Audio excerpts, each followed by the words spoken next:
کیا آپ نے سوچا کہ پاکستان میں ایکسٹریم ویدر ایونٹس کیوں ہو رہے ہیں؟ کبھی ریکارڈ بریکنگ فلڈز اور کبھی ڈراٹ۔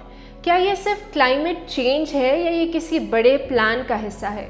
آج بات کریں گے ایجنڈا 2030، بل گیٹس کے سولر ڈیمنگ ٹیکنالوجی پہ اور کچھ اسلامک ریفرنسز پہ کہ جہاں یہ بتایا گیا کہ کیسے ایک سسٹم ہمارے ویدر کنڈیشنز، فوڈ اور یہاں تک کہ ہماری نقل و حرکت تک کو محدود کرنے کی طاقت رکھتا ہے۔ No conspiracy, only logic and facts. Agenda 2030 UN کا گلوبل پلان ہے جسے 2015 میں سائن کیا گیا، جس کا مقصد سسٹینیبل ڈیولپمنٹ تھا۔ لیکن اگر لاجیکلی دیکھا جائے تو اس ایجنڈا کا گول 13 یہ ہے کہ ریسورسز، فوڈ اور ویدر کو کنٹرول کیا جائے۔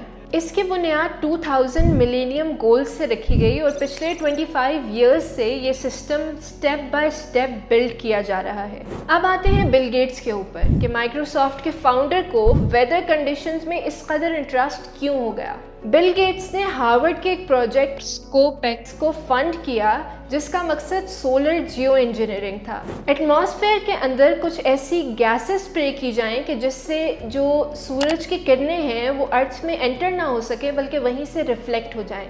اس کا مقصد کولر ارتھ تھا، یعنی ارتھ کا ایٹماسفیئر مینٹین کرنا تھا۔ لیکن لاجیکلی اگر دیکھا جائے تو کوئی سسٹم جو ہمارے ویدر کنڈیشنز کو کنٹرول رکھنے کی طاقت رکھتا ہے وہ ہماری ایگریکلچر کو بھی کنٹرول کرنے کی طاقت رکھتا ہے، یعنی ہماری فصلیں کب، کہاں، کیسے اگیں گی، یہ سب اس سسٹم کے ہاتھ میں ہے۔ کیونکہ یہ کوئی کوئنسیڈنس تو نہیں ہو سکتا کہ پاکستان جیسے ایگریکلچرل ملک میں اس قدر انپریڈکٹیبل ویدر ہے۔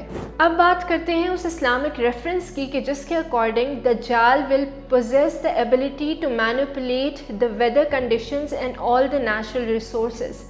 اور یہی بات جو میں نے پہلے کہی کہ ہماری فصلیں کب، کہاں اور کیسے اگیں گی یہ اس سسٹم کے ہاتھ میں ہے۔ ہم نے دیکھا کہ کلاؤڈ سیڈنگ نے کس طرح UAE، انڈیا اور پاکستان جیسے ملکوں کو تباہی کا شکار کیا۔ سائنٹسٹ اس کو کلائمیٹ چینج کہتے ہیں لیکن ہم اس کو پرابلمٹک سسٹم کا اوور پاور کرنا کہتے ہیں۔